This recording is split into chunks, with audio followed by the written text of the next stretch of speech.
അമിത വേഗതയും ഡ്രൈവറുടെ അശ്രദ്ധയുമാണ് നെടുമങ്ങാടുണ്ടായ അപകടത്തിന് പിന്നിൽ. അപകടത്തിൽ കാവല്ലൂർ സ്വദേശിനി ദാസനിക്ക് ജീവൻ നഷ്ടമായിരുന്നു. അപകടത്തിൽ ഒറ്റശ്ശേരിമംഗലം സ്വദേശി അരുൺദാസിന്റെ അറസ്റ്റ് രേഖപ്പെടുത്തി.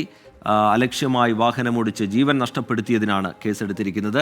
ഡ്രൈവർ അരുൾ രാജിന്റെ ലൈസൻസും ബസിന്റെ ഫിറ്റ്നസ് സർട്ടിഫിക്കറ്റും റദ്ദാക്കി.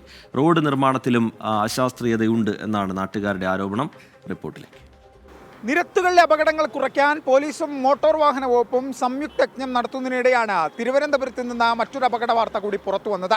ടൂറിസ്റ്റ് ബസ് ഡ്രൈവറുടെ അമിത വേഗതയും അശ്രദ്ധയുമാണ് ഇഞ്ചിയത്ത് അപകടത്തിലേക്ക് നയിച്ചതെന്നാണ് പോലീസ് വിശദീകരണം. അപകടത്തിന് പിന്നാലെ ഒളിവിൽ പോയ ടൂറിസ്റ്റ് ബസ് ഡ്രൈവർ അരുൾദാസിനെ സുഹൃത്തിന്റെ വീട്ടിൽ നിന്നാണ് പോലീസ് കസ്റ്റഡിയിലെടുത്തത്. നെടുമങ്ങാട് സ്റ്റേഷനിലെത്തിച്ച അരുളിനെ വിശദമായി ചോദ്യം ചെയ്തു.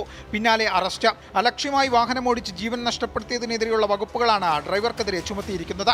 അമിത വേഗത്തിൽ വാഹനം വെട്ടിച്ചപ്പോൾ നിയന്ത്രണം വിട്ടുമറിഞ്ഞുവെന്നാണ് അരുൾ പോലീസിന് നൽകിയിരിക്കുന്ന മൊഴി.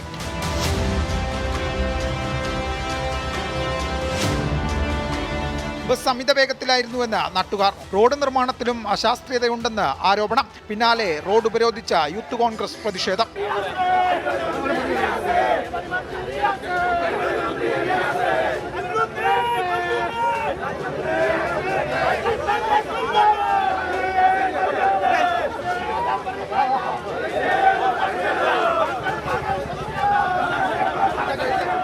ഈ വളരെ വിഷയം തന്നെയാണ്. കാരണം ഇവിടെ ഇത് റോഡിൻ്റെ പണി പൂർത്തിയായിട്ടില്ല. ഇത് ഒരു ലെയർ മാത്രമേ കഴിഞ്ഞിട്ടുള്ളൂ ടാറിൻ്റെ. രണ്ടാമത്തെ ലെയർ കഴിയേണ്ട സമയം കഴിഞ്ഞു. ഇതൊരിക്കലും റോഡിൻ്റെ പണി പൂർത്തിയായിട്ടില്ല. അവർ സിഗ്നൽ വെച്ചിട്ടില്ല. വണ്ടി വളവിൻ്റെ അവിടെ വെക്കേണ്ട സിഗ്നൽ ഒന്നും വെച്ചിട്ടില്ല. ഇതിപ്പം വൈകുന്നേരം 6 മണി മുതൽ രാത്രി 12 വരെ തടി ലോറികളാണ് ഏറ്റവും കൂടുതലും ഈ റോഡിലൂടെ പോകുന്നത്. കാട്ടാക്കട പെരുങ്കടവിളയിൽ നിന്ന് മൂന്നാറിലേക്ക് വിനോദയാത്ര പോയ സംഘം സഞ്ചരിച്ച ബസ് ഇന്നലെ രാത്രി 10:15 അപകടത്തിൽപ്പെട്ടത്. ഉടൻ തന്നെ നാട്ടുകാരും പോലീസും ഫയർഫോഴ്സും ചേർന്ന് ബസ്സിലുള്ള മുഴുവൻ പേരെയും ആശുപത്രിയിൽ എത്തിച്ചു.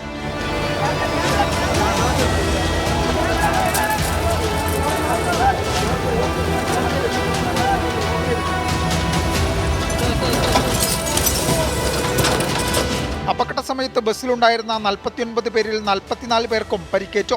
ഒരാൾക്ക് ജീവൻ നഷ്ടമായി. കാവല്ലൂർ സ്വദേശിനി ദാസിനിക്കാണ് ജീവൻ നഷ്ടമായത്.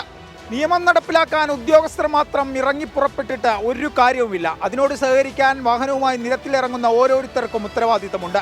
അതുണ്ടായില്ലെങ്കിൽ ഇങ്ങനെ അപകടങ്ങൾ ആവർത്തിച്ചുകൊണ്ടേയിരിക്കും. വിജയശങ്കർ, 24, തിരുവനന്തപുരം. പൊതുജനം കഴുതയല്ല സാർ.